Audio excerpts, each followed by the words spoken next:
Sleeping Beauty. Read the story along with me and find out what happens. You'll know when it's time to turn the page when you hear this sound.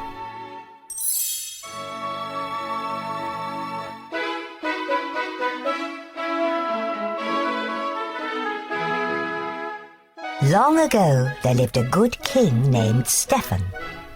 For many years, King Stephen and his queen wished and wished for a child. At last, their wish came true. The king and queen named their daughter Aurora. A great feast was planned to celebrate the birth of the new princess. Everyone in the kingdom came to the feast. King Hubert arrived with his son, Prince Philip. The two kings decided that one day Philip and Aurora would marry.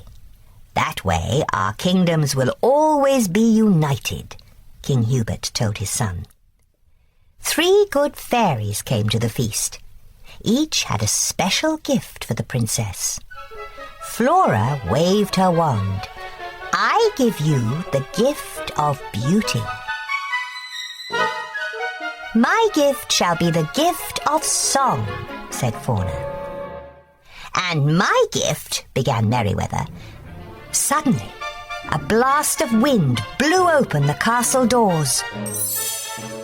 A bright flame filled the room. Then the wicked fairy, Maleficent, appeared from the flame. You did not invite me to the feast, King Stephen, but I, too, have a gift for the princess. Maleficent pointed at the cradle. Before the sun sets on her 16th birthday, the princess will prick her finger on the spindle of a spinning wheel, and she will die. Seize that creature, shouted the king. But Maleficent disappeared in a cloud of smoke. Luckily, Merryweather still had her magical gift to give. The good fairy could not undo the evil spell, but she could soften it. Merryweather waved her wand. Sweet Aurora, she said, not in death, but just in sleep, the fateful prophecy you'll keep. From this slumber you shall wake, when true love's kiss the spell shall break. King Stephen had all the spinning wheels in the kingdom burned. If there are no spinning wheels, he told the queen, our daughter will be safe from harm. The 3 fairies knew Aurora still wasn't safe. Flora had an idea. The fairies would secretly raise the princess themselves in a cottage in the woods. And no magic, Flora told the others. Then Maleficent will never be able to find us. The fairies explained their plan to the king and queen. Reluctantly, the king and queen agreed. That night, 3 peasant women left the castle with a small bundle. The 3 women arrived at a cottage nestled deep in the forest. We must never call her Princess Aurora, Flora told the others. Her new name is Briar Rose. 16 happy years passed. Briar Rose grew into a lovely young woman. She did not know she was a princess, and she had never heard of the evil fairy. But Maleficent had not forgotten the princess. For years her soldiers had searched the kingdom. At last, they gave up. We checked every cradle, they told Maleficent. Fools, she shouted. You've been looking for a baby all these years. Maleficent turned to her pet raven. You are my last hope. Search for a maid of 16 with hair of gold. Go and do not fail me. The raven flew off into the night. The next day was Briar Rose's 16th birthday. The fairies wanted to surprise her with a party, so they sent her out of the cottage. We need berries, Fauna said. Lots of berries, added Flora. Don't hurry back, called Merryweather. The fairies set to work. Flora made a dress, Fauna baked a cake. This dress looks awful, declared Merryweather. The fairies needed a little magic.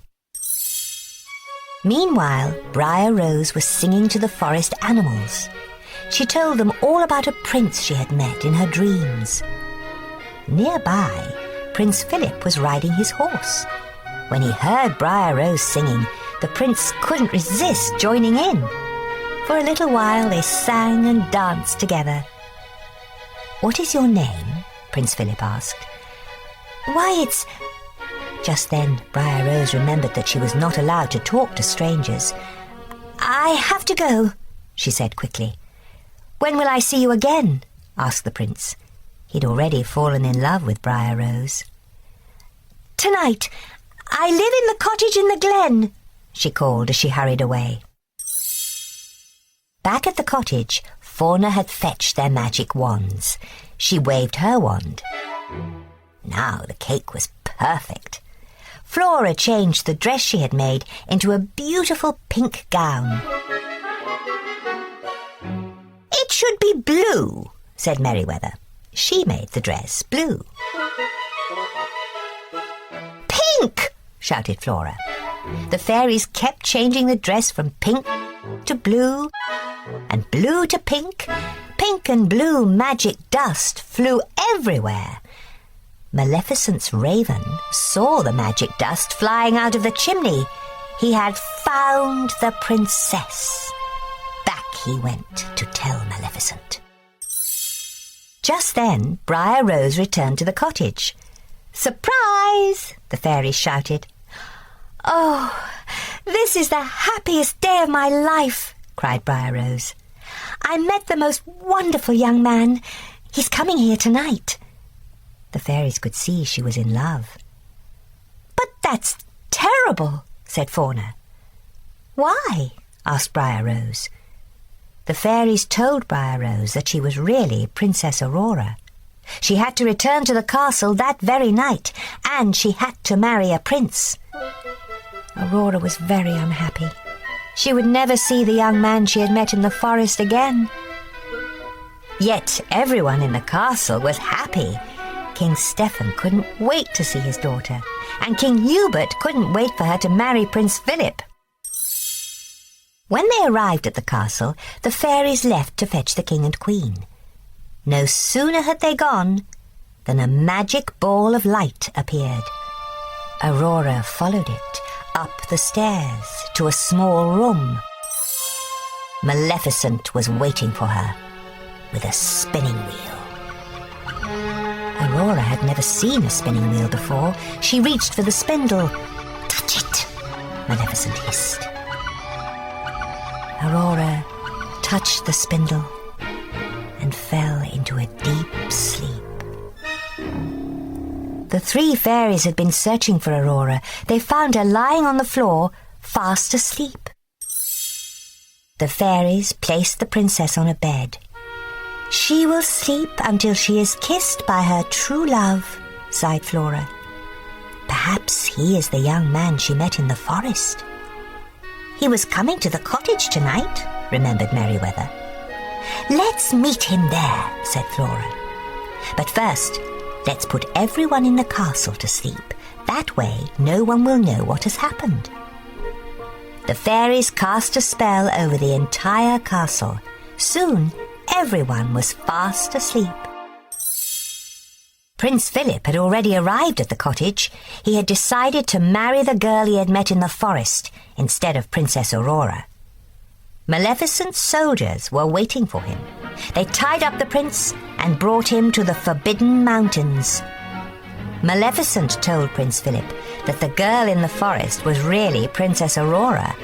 She was sure he would never escape to wake his sleeping beauty.